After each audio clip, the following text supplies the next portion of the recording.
Bismillahirrahmanirrahim. Kita lanjutkan lagi bahasan kita tentang programmable logic control.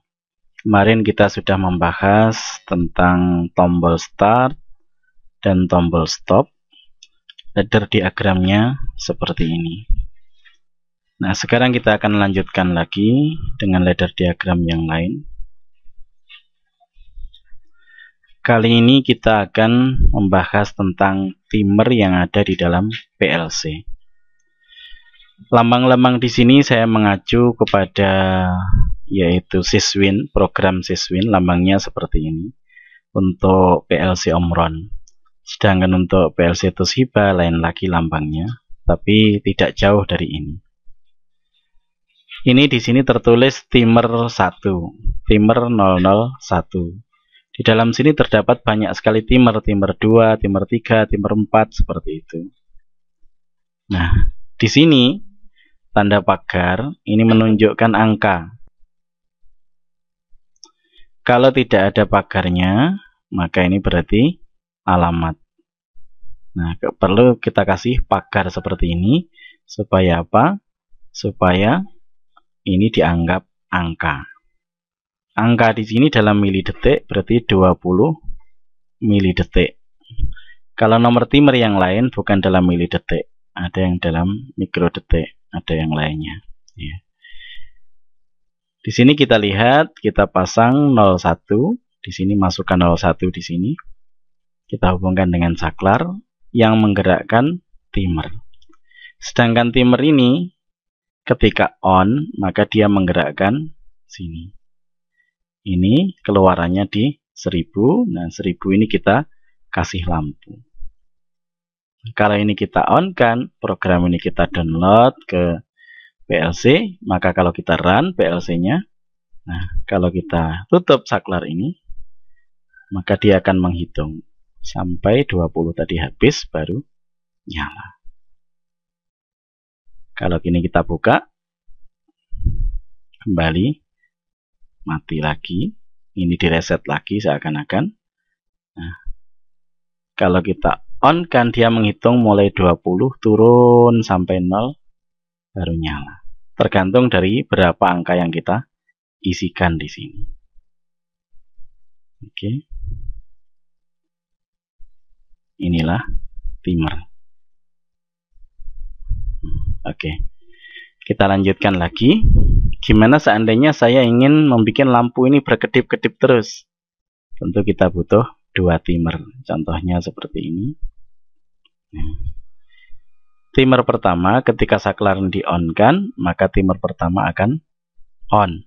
Dia menghitung sampai 20 habis, baru dia mengaktifkan timer kedua. Ini timer kedua. Timer 1 mengaktifkan timer kedua. Timer kedua menghitung terus. Ketika 20 habis, dia mengaktifkan saklar di sini. Ketika diaktifkan, justru putus. Akhirnya direset. Karena ini reset, sini tidak aktif, ini ikut di reset juga. Mudah-mudahan tidak bingung. Timer 1 selain menggerakkan sini, juga menggerakkan lampu di sini, lampu 1000 di sini. Kita coba. 0 hidup, di sini aktif, ketika habis kembali lagi mereset semuanya.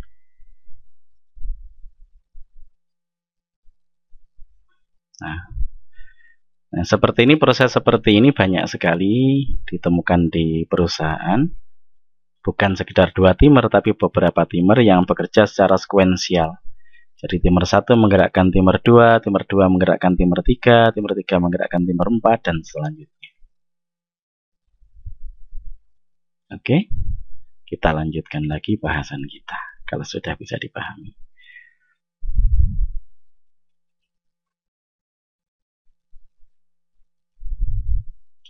Nah, sekarang kita akan membahas sedikit tentang pneumatik dan hidrolik. Karena banyak sekali PLC yang digunakan untuk menggerakkan peralatan-peralatan pneumatik dan hidrolik. Nah, di sini cuma kita singgung saja. Kalau ingin lebih dalam lagi, kita bisa lihat di mata kuliah pneumatik dan hidrolik. Apa sih pneumatik dan apa hidrolik? Secara definisi, didefinisikan, pneumatik dan hidrolik adalah ilmu yang mempelajari tentang fluida bertekanan yang digunakan untuk gerakan mekanis. Kalau fluidanya ini bentuknya cair, itulah namanya hidrolik. Kalau fluidanya berbentuk gas atau udara, itu namanya pneumatik. Contoh penggunaannya seperti apa? Kita sudah lama mengenal. Di antaranya adalah lokomotif yang digerakkan oleh uap. Ini termasuk pneumatik. Dongkrak hidrolik, rem hidrolik, semuanya ini adalah hidrolik. Seperti dump truck, truk yang bisa membongkar muatannya sendiri, dijomplangkan gitu, dimiringkan. Nah, itu namanya juga hidrolik di sana. Kemudian ada ekskavator, ya, banyak sekali yang lainnya, contohnya bulldozer dan lain-lain sebagainya. Kemudian kita lanjutkan lagi. Komponen-komponen yang digunakan banyak sekali, diantaranya di sini kompresor. Kalau pneumatik kompresor, kalau hidrolik pakai pompa. Kemudian terus katup.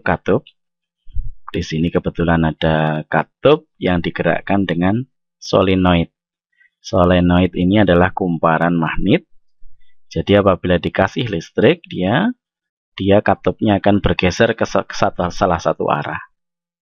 Kalau dilepas, listriknya dimatikan, dia kembali ke arah yang lain. Ini katup-katupnya, macam-macam katupnya.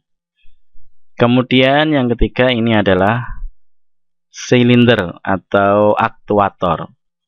Dia kalau dikasih udara di sini dia bisa modot, bisa berpanjang seperti ini. Kalau dikasih udara di sini dia lari ke sana. Ini juga contohnya yang besar seperti ini. Terus kemudian pengatur kecepatan udara, misalkan di sini. Ini bisa disetel. Udaranya bisa masuk lewat sini, keluar lewat sini, atau sebaliknya. Sini keluar lewat sana. Kemudian kecepatannya bisa diatur, pengatur kecepatan udara. Dan masih banyak lagi komponen-komponen yang lain. Semuanya ini dilambangkan dengan lambang-lambang hidrolik dan pneumatik supaya memudahkan di dalam membuat skema. Contohnya seperti ini. Nah, ini lambang seperti ini. Ini adalah yaitu filter untuk menyaring udara di sini supaya bersih.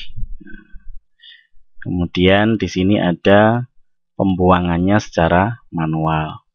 Kalau yang seperti ini filter yang pembuangannya secara otomatis. Ini untuk menghilangkan minyak. Tentunya alat-alat hidrolik, alat-alat pneumatik ini perlu dikasih minyak supaya terlumasi semuanya. Sebelum dikeluarkan maka perlu difilter supaya minyaknya tidak terbuang ke udara. Ini macam-macam jenisnya. Lubrikator ini adalah untuk mengasih minyak, pelumas, lubrikator, dan lain-lain sebagainya. Ini adalah air preparation unit, ya, persiapan udara. Kemudian ini valve. Ini ada check valve. Gunanya untuk apa? Udara bisa lewat sana, tapi tidak bisa balik, seperti diode. Kemudian ini flow control untuk mengatur udaranya. Kalau ke sana udaranya diatur kecepatannya, kalau ke sana lewat sini, check valve, sehingga tidak diatur. Nah, seperti ini. Ada relief valve, ini digunakan untuk membatasi tekanan udara yang ada di tangki supaya tidak terlalu tinggi.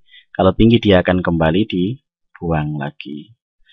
Ini katup two position two way atau biasa disebut 2/2 karena 2 kamar dan ada 2 jalan keluar dan masuk. Kalau ini 2/3, posisinya ada 2 atau kamarnya ada 2, jalan masuknya ada 3, 1, 2, 3 di sini. Ini bisa berpindah ke sana ke sini. Sini juga 3 sama 1, 2, 3. 2/4. 2/4. Jadi ada 4 jalannya, ada 2 posisi dan lain-lain sebagainya. Ini valve aktuator. Ini digerakkan secara manual. Yang ini push button, ditombolkan, ditombol. Akhirnya udaranya lewat. Ini pakai lever, tuasnya ditarik. Atau dengan pedal, macam-macam dengan per dan lain-lain sebagainya. Solenoid ini yang pakai listrik tadi. Inilah simbol-simbolnya. Lebih jauh lagi kita bisa mempelajari di mata kuliah pneumatik dan hidrolik. Oke, kita lanjutkan lagi. Nah, di sini kita ambil salah satu contoh. Di sini adalah aktuatornya atau silindernya. Silindernya mempunyai 2 jalan masuk. Kalau di sini dikasih udara pertekanan, dia piston di dalamnya akan terdorong ke sana, mundur. Kalau ini yang dikasih, maka piston terdorong maju. Di sini kita pakai katup 2/4. 2/4 ada 2 kamar dan 4 jalan. Di sini ada pompa atau kompresor. Udara menekan ke sana. Kalau posisinya seperti ini, maka mendorong aktuator atau mendorong silinder untuk gerak mundur. Kalau dirubah posisinya, nah, ini akan menekan ke sana sehingga di sini bergerak maju. Kita rubah sini gerak mundur. Kalau kita rubah ke sana gerak maju. Ini kalau katup yang digerakkan secara manual. Ini salah satu contohnya. Ada juga katup yang digerakkan secara listrik. Ini contohnya. Jadi katupnya di sini katup yang sama, tapi digerakkan pakai solenoid, kumparan atau magnet listrik di sini. Ini kita cukup mengasih listrik, dia sudah berpindah. Contohnya ini kalau kita masukkan klik di sini, maka dia pindah. Kalau klik di sini, maka dia mundur. Jadi yang menggerakkan katup di sini adalah elektromagnet yang dipasang di sini.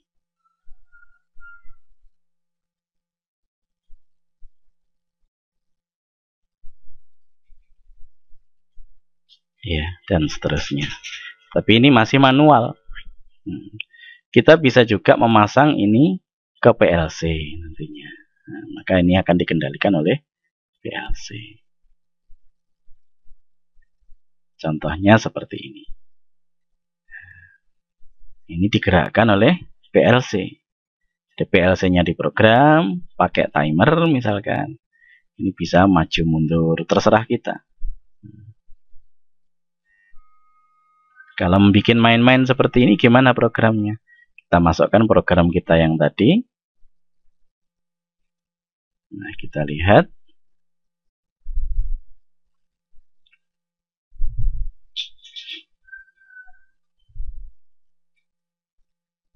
Timer di sini. Begitu habis dia mundur. Ini yang 1000, ini menggerakkan maju. Yang 1001 menggerakkan mundur. Ini waktunya bisa kita rubah-rubah tanpa merubah rangkaian. Oke, kita lanjutkan. Bisa juga kita pasang saklar seperti ini. Saklar ini tentunya tidak cuma di sini, mungkin torak yang lain yang menggerakkan saklar ini. Lebih rumit lagi bisa. Kalau seperti ini sebagai masukan, ini sebagai keluaran. Programnya seperti apa? Nah, sederhana sekali. Ini masuk ke masukan 1, ini masukkan 2. Ini tombol 2, tombol 1. Oke, itulah PLC menggerakkan pneumatik atau hidrolik. Nah, kita bisa gambar tadi gerakan tadi pakai diagram katup seperti ini. Oke, lebih lanjut bisa dipelajari di mata kuliah pneumatik hidrolik. Terima kasih atas perhatiannya.